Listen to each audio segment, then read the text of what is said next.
So in our experiment today, we're going to be taking a look at enzyme specificity. So as a reminder, enzymes are catalysts. They are things that speed up chemical reactions, but they're not used up in the reaction, meaning the enzyme is there at the end after it has catalyzed a reaction and it's available to catalyze in many other reactions. Enzymes can be considered biological catalysts. They're very common in organisms.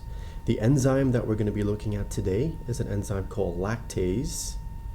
And lactase is an enzyme that catalyzes the hydrolysis or the breakdown of lactose, which we refer to as the substrate. And lactose is a disaccharide. And when lactose undergoes hydrolysis with the help of the enzyme lactase, it gets broken down into two monosaccharides, glucose and galactose. And we can perform different tests today to see whether or not our enzyme that we have is specific for lactose. So the source of our lactase enzyme today is going to be a lactate tablet that actually has the lactase enzyme in it as the active ingredient.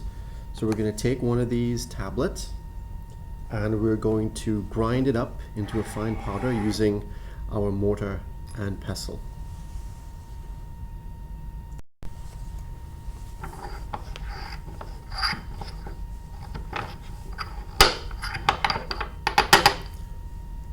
So after grinding the tablet, we'll see that it turns into a fine powder. And we're going to transfer that powder now into a 50 ml beaker, and we're going to add 10 ml of deionized water to it. So here is our ground up lactate tablet into a nice fine powder. To this, we're going to add 10 milliliters of deionized water.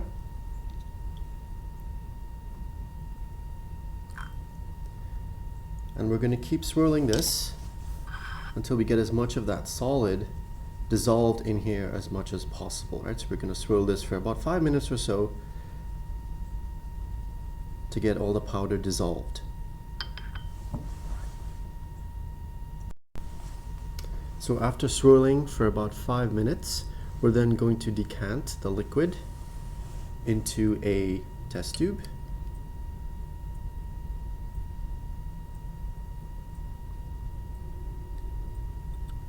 And then we're going to test the pH of our enzyme solution using pH paper.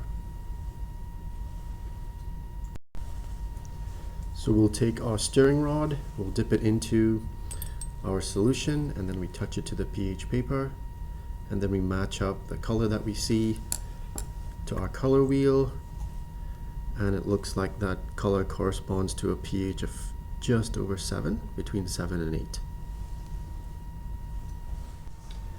We will then filter our solution through a filter paper in order to get rid of as much of the particulate matter in there as possible. So we'll take our filter paper, we'll fold it in half a second time, and we're going to filter that solution into a new test tube now that we're going to call our enzyme prep solution. So we'll place our filter paper into our funnel, place the funnel into our new test tube, and then we're just going to filter that in.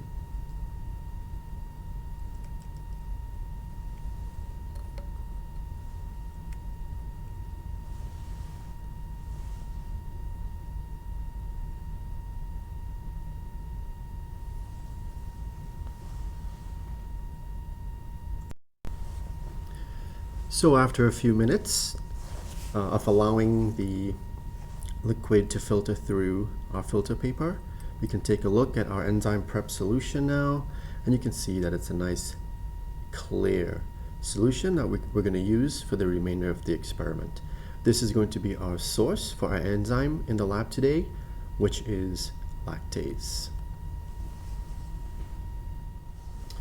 So while I'm getting my solutions prepped for the next part of the experiment, I'm going to set up a water bath, which is just a beaker with some water in it, and I'm going to try to maintain the temperature between 34 and 40 degrees Celsius to provide the most optimum temperature for the enzyme.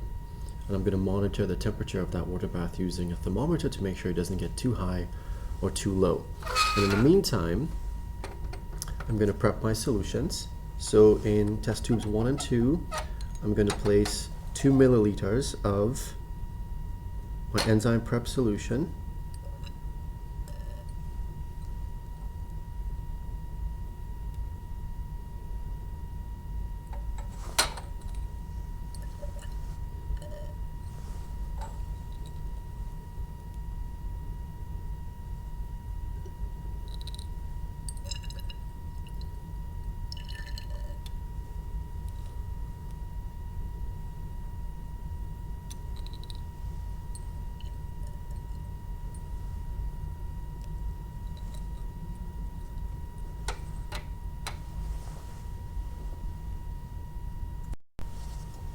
And to test tube 1, I'm going to place 2 mils of a 2% lactose solution.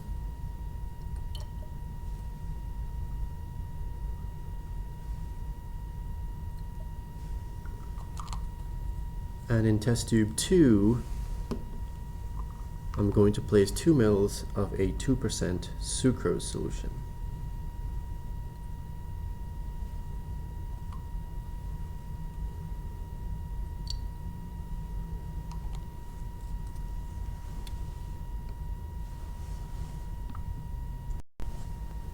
Now that I have my solutions made, I'm going to place both of them into my 37-degree water bath for about 30 minutes. Every 5 minutes, I'm going to gently swirl the solutions to make sure that they're mixed properly.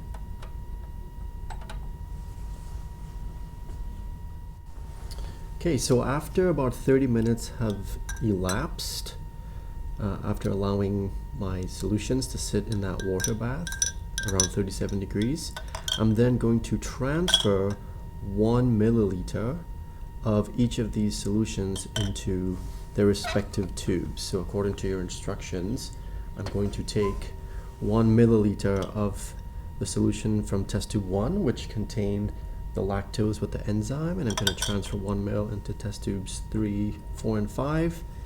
And then from test tube 2, which contained the sucrose and enzyme, I'm going to transfer 1 ml into test tubes 6, 7, and 8. So now I have 1 ml of the solutions in each of these test tubes. In test tubes 3, 4, and 5, I have 1 ml of the lactose solution that had the enzyme with it. And it sat in the water bath for about 30 minutes. In test tubes 6, 7, and 8, I have 1 milliliter each of the sucrose and the enzyme that sat in the water bath for about 30 minutes. Into test tubes 3 and 6, I'm going to add 10 drops of the Benedict solution.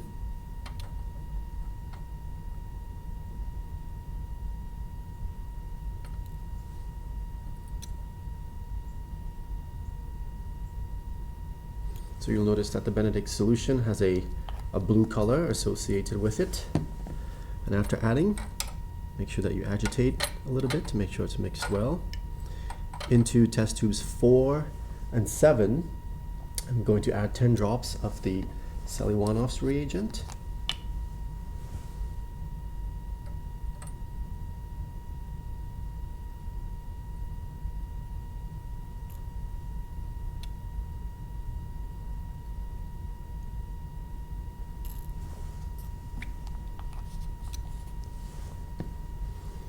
We'll agitate to mix. And in the last 2 tubes, test tubes 5 and 8, I'm going to add 10 drops of the Barford's reagent.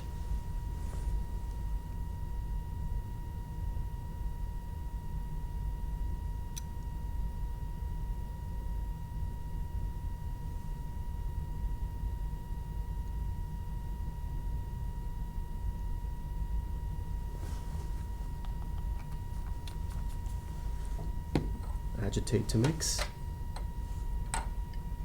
And then in the meantime, I have a water bath set up. I'm going to get that to a nice rolling boil, and I'm going to place my test tubes into the boiling water bath for about 5 minutes. So after 5 minutes in the boiling water bath, we have removed the test tubes, and we have them labeled the same way that your instructions suggest. So in test tube 3, we had here our Benedict's reagent that was added to the lactose that had the enzyme with it. So this is test tube 3. Remember, the Benedict's test is a test for reducing sugars. In test tube 4, we had the same solution, the lactose that had the enzyme with it, and to this we had added the Selectivity's reagent, which, as you remember, is a test that distinguishes an aldose versus a ketose. And then in test tube 5, we had our lactose that had the enzyme in it, and in test tube 5 we also had the Barford's reagent, which is a test that tells us whether we have monosaccharides or disaccharides present. So what may be a little difficult to see in here is that there is a red precipitate that has formed. It has formed slowly, but it is present in the solution. It is not completely blue. There is actually red in here. Test tubes 6, 7, and 8 were the ones that had sucrose in them. And in the same order, we had a sucrose with our Benedict's reagent. We had sucrose with the Selectivity's reagent. And we had sucrose with the Barford's reagent. So based on the color changes or lack thereof, we can make some conclusions about our enzyme.